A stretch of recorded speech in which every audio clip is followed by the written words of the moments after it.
Bah bien sûr, je suis une vieille. Ah oui, c'est un jeune. Et alors le président de la République, sa femme, elle est bien âgée. Et on dit rien, on l'a bien réélu. Et puis il y a bien de... Mais si c'est un homme qui va être plus vieux que la femme, ah ben on va laisser. Parce que nous sommes heureux, Christ et moi. Christ n'est pas un voyou, n'est pas un retard. Voilà. Vous avez tous entendu parler de cette histoire. L'histoire de Marie-Jo qui s'est fait manipuler par un brouteur qui a réussi à la faire venir jusqu'à chez lui en Côte d'Ivoire. Si vous pensez que reconnaître une arnaque suffit de s'en protéger, si vous pensez que les brouteurs se contentent et se limitent à Internet pour arnaquer, alors cette histoire va vous choquer. Dans cette vidéo, je vais vous expliquer comment, en seulement quelques semaines, cette dame de 82 ans s'est retrouvée à plus de 5000 km de chez elle. On va voir comment son brouteur a réussi l'impossible. Comment il a réussi à rentrer dans sa tête, comment il a réussi à la manipuler, à l'éloigner de sa famille, ses enfants, ses amis, etc. Il y a déjà eu énormément d'articles sur cette affaire et même un reportage 7 à 8 diffusé il y a quelques jours sur TF1. D'ailleurs, j'ai échangé avec l'un des journalistes et cadreurs qui a été sur place et qui a été à sa rencontre directement en Côte d'Ivoire. Il m'a donné quelques détails sur cette affaire et j'ai quelques infos à vous livrer aujourd'hui. Mais avant, pour ceux qui n'ont pas suivi un peu l'histoire de Marie-Jo, voici un petit résumé. Tout commence en Normandie à Bois-Guillaume, près de Rouen. Une journée banale de juin 2024, Marie-Josée, 82 ans, allume sa tablette comme chaque matin depuis qu'elle vit seule. Marie-Jo a un goût prononcé pour les émissions télé, notamment l'émission Rendez-vous en terre inconnue. Et en allumant sa tablette ce jour-là, elle reçoit justement un message d'un certain Frédéric Lopez. Et Frédéric Lopez n'est autre que l'animateur télé de son émission préférée. Enfin, c'est ce qu'il prétend être. Bonjour belle dame, je vous ai vu dans les commentaires d'un post Facebook, vous semblez être une femme simple et vraie. Marie-Jo est flattée et elle n'y croit pas tout de suite, mais le message est gentil et en plus, il continue. Alors elle lui répond. C'est vraiment vous, le vrai Frédéric Lopez? Bien sûr, mais chut, ça reste entre nous. Je parle avec mes fans en privé ici et je vous avoue que la célébrité m'ennuie. Elle répond, puis il répond pendant des jours et des heures et des heures. Le faux Frédéric Lopez lui parle de sa vie, de son passé, de ses voyages, de ses blessures ou encore des anecdotes. Et bien évidemment, rien de tout ça n'est vrai. Tout est inventé de A à Z. Et petit à petit, le faux Frédéric Lopez demande à Marie-Jo de parler d'elle aussi, histoire d'avoir un maximum d'informations sur elle, afin de mieux la connaître, et surtout, pour mieux la manipuler. Et ça, vous le verrez un peu plus tard dans la vidéo. Elle lui parle de sa solitude, de la perte de son mari, de ses douleurs, des longues nuits, et aussi des quelques problèmes qu'elle a avec son fils. Le faux Frédéric Lopez la comprend, la soutient, et surtout, l'écoute. Marie-Jo voit un homme bienveillant, une oreille attentive, et elle tombe amoureuse. Mais elle tombe pas amoureuse d'un homme. Elle tombe amoureuse d'une voix, d'une présence. Le temps passe, les journées s'enchaînent, et Marie-Josée est de plus en plus amoureuse du faux Frédéric Lopez. Elle veut le voir et elle veut l'entendre. Et le brouteur, donc le faux Frédéric Lopez, il sait qu'il a ni la voix de Frédéric Lopez, ni son visage. Maintenant qu'il a tellement d'infos et de renseignements sur sa victime, il sait lui parler et lui dit tout ce qu'elle a envie d'entendre. Il a atteint un niveau de manipulation mentale tellement puissant qu'il... Bref, il va alors tout simplement lui dire la vérité. Il tente un vrai coup de poker. Tu sais, je ne suis pas vraiment Frédéric Lopez. Je suis désolé, mais ce que je ressens pour toi, c'est vrai. En réalité, je m'appelle Christ. Je vis à Abidjan, en Côte d'Ivoire, et j'ai 28 ans. Là, beaucoup auraient fui, coupé tout contact, ou encore supprimé le profil, mais pas Marie-Jo. Marie-Jo, elle reste. Elle expliquera plus tard au journaliste qu'il est gentil avec elle, qu'il l'écoute et qu'il est sincère. Elle voit pas une arnaque, mais elle voit une connexion, un coup de foudre. Et elle lui dit qu'à son âge, c'est très rare. Elle garde donc contact avec Christ et 3 mois plus tard, elle fera ses valises pour le rejoindre en Côte d'Ivoire. Et là, l'histoire ne fait que commencer. Xavier, le fils de Marie-Jo, était contre cette relation. Mais surtout, le départ de sa mère de 82 ans. Avant le départ de sa maman, il avait tout tenté. Il a prévenu la police, contacté l'ambassade, mais personne n'a pu l'en empêcher. Il est 6 h du matin ce 14 septembre 2024 à l'aéroport de Roissy-Charles de Gaulle. Une passagère en fauteuil roulant s'apprête à embarquer pour la Côte d'Ivoire. Et cette passagère, c'est Marie-Jo. Elle voyage seule, elle sourit. Pour elle, c'est le grand jour. Elle va enfin rencontrer Christ. Après une longue attente et quelques heures de vol, l'avion de Marie-Josée atterrit enfin à l'aéroport Félix d'Abidjan. Au terminal 2, Christ attend. Et pour une soi-disant première rencontre, il n'a ni bouquet de fleurs, ni de bagages. Seulement son smartphone. Sous une chaleur étouffante, ils prennent la route. Il l'emmène vivre à 1 heure d'Abidjan dans un quartier modeste, sans climatisation, sans rien. Et il dit à Marie-Jo qu'elle est chez elle. Et qu'il va désormais s'occuper d'elle. Pour Marie-Josée, c'est ok. C'est simple comme endroit, mais elle s'y sent bien. Et elle a surtout l'essentiel. Lui, elle a le Christ en personne.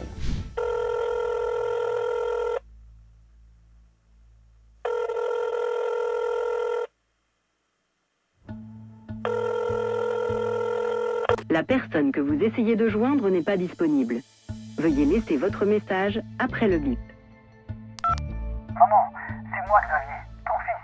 Rappelle-moi, tu me fais peur. Xavier, donc, le fils de Marie-Jo, n'arrête tout simplement pas de l'appeler depuis qu'elle est partie. Mais à chaque appel, elle ne répond pas. Ou encore parfois, c'est Christ qui répond à sa place. Il invente des excuses à chaque fois. Une fois elle est fatiguée, elle se repose, une fois elle n'est pas là, etc. À ce moment-là précis, Marie-Josée ne contrôle déjà plus grand-chose. Mais elle ne se rend pas compte. Elle ne se rend vraiment pas compte.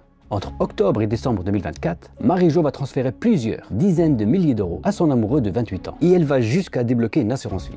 Et lui, le Christ, va se payer des vêtements, des téléphones, des motos, et en attendant, les comptes de Marie-Jo se vident comme neige au soleil. Xavier, le fils de la victime, estime jusqu'à maintenant le préjudice financier, donc en seulement quelques semaines, dépasse les 100 000 euros. Et encore une fois, Marie-Josée ne semble pas du tout se rendre compte de toute cette emprise. Et elle va même jusqu'à dire qu'elle a trouvé une nouvelle famille. Une nouvelle famille qui prend soin d'elle. Et ce même schéma, on a l'habitude de le voir ici sur cette chaîne. Une fois l'attachement émotionnel installé, place aux demandes d'argent. Une fois, il faut que tu m'aides pour payer le loyer. Une fois, pour m'aider juste cette semaine. Ou encore, je veux lancer un petit business pour notre futur. Et ça, comme je l'ai dit tout à l'heure, donc on a l'habitude de le voir ici sur cette chaîne. Le brouteur ici ne vous braque pas, mais il vous charme, il vous manipule et petit à petit il devient indispensable. Et il occupera tout l'espace émotionnel. Ce phénomène porte un nom, c'est l'emprise psychologique. C'est un mélange de manipulation, d'isolement et de dissonance cognitive. Et pour Marie-Jo, c'est tout à fait normal. Lors de son entretien avec les journalistes de TF1 pour l'émission 7 à 8, elle dit qu'elle n'est pas du tout bête. J'ai de l'argent, donc c'est tout à fait normal d'aider ceux qu'on aime. Et quand on lui dit que c'est une arnaque, elle dit qu'elle le sait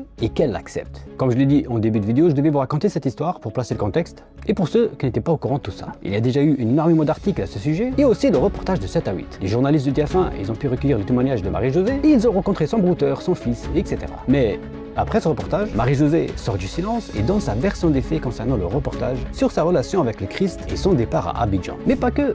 Quelques jours après ce reportage, Marie-Josée va même revenir en France pour régler ses comptes. Et juste avant de continuer et vous montrer tout ça, on va prendre quelques secondes pour vous présenter un outil qui pourrait vous éviter pas mal d'arnaques sur internet. Et cet outil, c'est Bitdefender Total Security. Et ça tombe bien, c'est eux qui sponsorisent cette vidéo.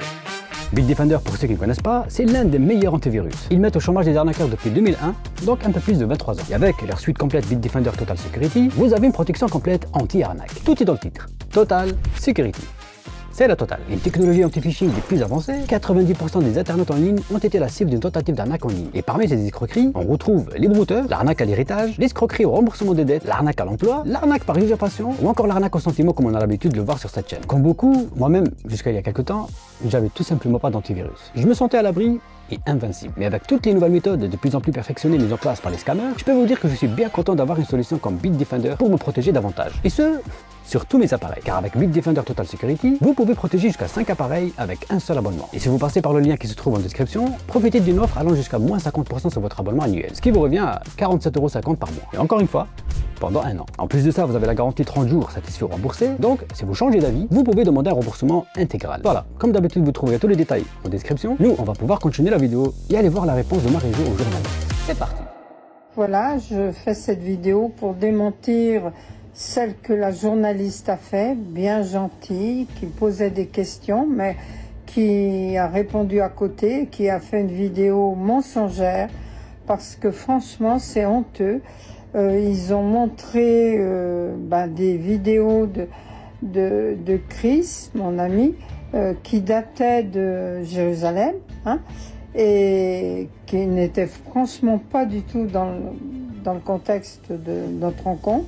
Notre rencontre s'est faite par le biais de son neveu, que je côtoyais depuis plus d'1 an, hein, et que j'appelais même mon fils, parce qu'on s'écrivait beaucoup. Marie-Jo fait cette vidéo pour démentir un peu ce qui a été dit dans le reportage de TF1. Et elle va jusqu'à protéger son ami Christ et dire qu'ils ont pris des images sans contexte, ils ont monté sur sa vie et qu'ils ont dit beaucoup de merde. Ne pouvant pas venir lui, moi j'ai décidé de sauter le pas et d'aller à sa rencontre. J'avais décidé de partir 15 jours pour le rencontrer. Bon, ça fait 8 mois que j'y suis. Donc on ne m'a pas kidnappée. Je suis de mon plein gré. Je suis heureuse comme tout. Et je voudrais que mon fils me lâche un peu parce que je ne me suis pas occupée de sa vie. Il a fait ce qu'il a voulu. Il a divorcé, il a eu des enfants, il est heureux. Bon, qu'il me fiche un peu. Moi, je vais être heureuse.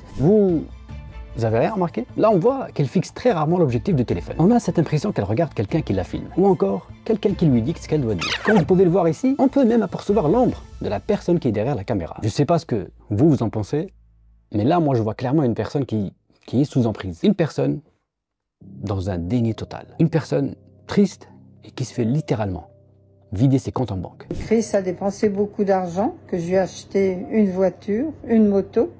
Oui. Elle est là-bas depuis seulement quelques mois et Chris lui a déjà purgé 100 000 € sur son compte bancaire. 100 000 €. Pauvre petite mamie.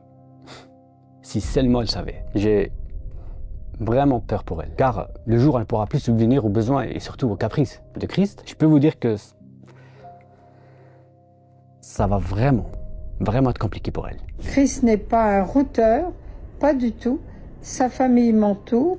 D'ailleurs, j'ai une robe que son papa vient de m'offrir. Il m'en a offert 3. Alors, je pense quand même que si c'était un routeur, leur fils, il ne serait pas ce qu'il est. C'est un fondateur. Il m'a acheté 3 robes. Christ, le fondateur. Il lui a pris 100 000 €. 100 000 € contre 3 petites misérables robes. Il lui fait croire tout ce qu'il veut. Et compte tenu de la crédulité de Marie-Jo, c'est tout à fait normal qu'elle accepte. Il trouve que son brouteur, c'est une chouette personne. Fondateur.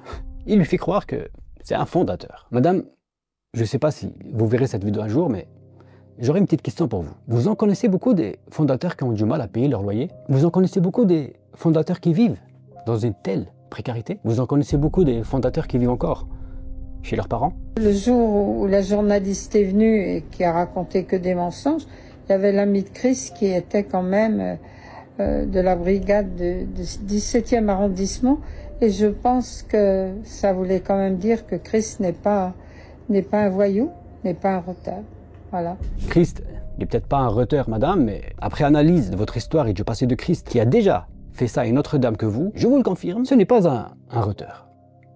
C'est un très grand brouteur. Vous voulez que je vous donne les chiffres de la corruption en Côte d'Ivoire? Savez-vous réellement comment ça se passe sur place? Le soi-disant officier du 17e arrondissement, il n'est absolument pas là par pur hasard. Il est là parce qu'on lui a demandé d'être là, pour un peu plus de crédibilité. Les journalistes qui ont été à la rencontre de Marie-Jo, je les connais très bien, même le cadreur. C'est normal, c'est eux qui m'ont accompagné pendant une semaine lors de mon voyage en Côte d'Ivoire. Vous savez, quand j'avais été rencontrer les brouteurs sur place. Et dans sa vidéo, Marie-Jo n'hésite pas à les... Même la journaliste qui était soi-disant pas contente après lui parce qu'il avait mis aussi aux Parisiens, mais elle a franchement raconté que des bobards. Et là, franchement, Élodie, merci beaucoup.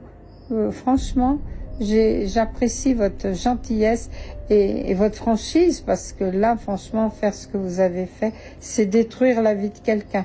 Qu'est-ce que vous voulez? Détruire ma vie? Ben là, vous n'allez pas réussir, parce que moi, je vais régler mes affaires et je reviens vite ici. Voilà, ma vie, elle est ici et pas en France, où franchement, les gens sont franchement pas très bien. Vous êtes malade? Vous êtes diabétique? Vous êtes sur une chaise roulante? Madame, vous avez besoin d'assistance, d'être aidé, et surtout, vous avez besoin de soins. J'ai déjà été en Côte d'Ivoire, j'y suis retourné, j'y retournerai certainement. J'adore ce pays, mais compte tenu de vos antécédents médicaux, vous avez vraiment besoin d'être aidé ici en France. Je vais être franc avec vous, je vais peut-être même vous paraître un peu cru. Christ n'est rien d'autre qu'un brouteur qui profite de vous. Il continuera à le faire jusqu'à ce que vous n'aurez plus le moindre centime à lui donner. Vous régaliserez peut-être tout ça et j'ai peur que ça soit vraiment trop tard. Je vous le souhaite vraiment pas. Je suis sûr que, quoi qu'il arrive, vos enfants qui ont déjà tout fait pour vous seront toujours là à attendre le retour de leur maman. Et en parlant de retour, Marie-Jo, depuis quelques jours maintenant, elle est rentrée en France. Elle dit qu'elle veut régler quelques démarches administratives et aussi les problèmes avec son fils Xavier. Comme vous pouvez le voir, elle est en chaise roulante et toujours accompagnée de son brouteur. Son brouteur qui ne la lâche pas d'une semelle. Et dites-vous que le brouteur qu'on voit ici avec Marie-Jo, il a fait exactement la même chose à une autre mamie en 2016. Et une fois qu'elle avait plus rien sur ses comptes, le Christ s'est complètement et simplement retiré de sa vie. Et je pense que c'est la spécialité de Christ, le fondateur, pardon. Comme vous venez de voir, aujourd'hui, l'arnaque ne se limite pas à des coupons PCS sur Facebook, mais aujourd'hui, il nous touche physiquement. Il nous éloigne de nos proches. Vous étiez nombreux à me demander de parler de cette triste histoire. Voilà, chose de faite. Je vais continuer à suivre tout ça de plus près, et dès que j'ai des nouvelles de Marie-Jo, je n'hésiterai pas à vous les partager. Voilà, aujourd'hui c'était une petite vidéo d'actualité. Je compte sur vous pour rester indulgent à l'égard de Marie-Jo dans les commentaires. Je vous rappelle juste que dans toute cette histoire, c'est elle la première victime. Moi, je vous retrouve très bientôt pour une nouvelle vidéo. Comme d'habitude, restez sur vos gardes. C'était Sandoz. Ciao!